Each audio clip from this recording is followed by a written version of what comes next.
Basically, for those of you that don't know, Aldershot is the sort of place where people put up England flags outside the World Cup, right? Yeah, and that's always struck me as quite a suspicious custom, really, because if you put up an England flag during the World Cup, you're saying, I'm English and I like football, right? But if you put one up outside the World Cup, you're saying, I'm English and I like racism.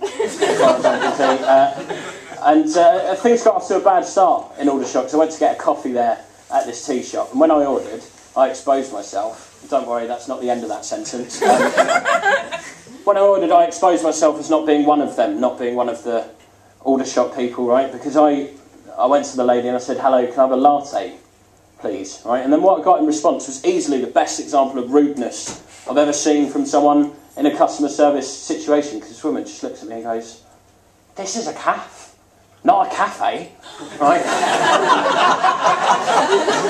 That's the sort of place that we're dealing with. And I get the impression as well that, I mean, you may be able to confirm this or indeed deny it, but I get the impression that some of the inhabitants of Aldershot are, to put it as diplomatically as possible, slightly dim. Is that fair to say?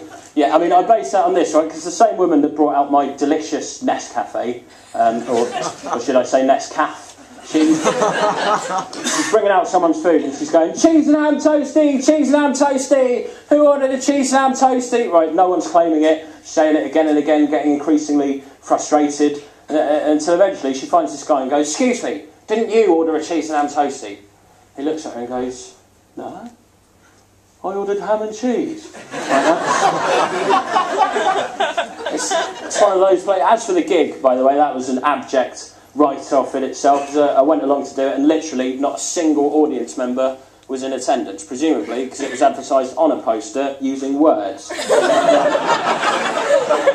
Right, so basically what I got was a no expenses paid day trip to Aldershot. And then I was on my way back to the station, right, I walked past this group of kids. I say kids, they were chavs, let's call them chavs. Right, I walked past the group of chavs, and then one of them, for no apparent reason, just looks at me and goes, wanker! Right? So I didn't have a gig, but I still got fucking heckled. And I'm sure that a lot of you are aware that Aldershot is where they make all the soldiers live. And the reason why they put the soldiers there is so they feel more enthusiastic about going to Basra.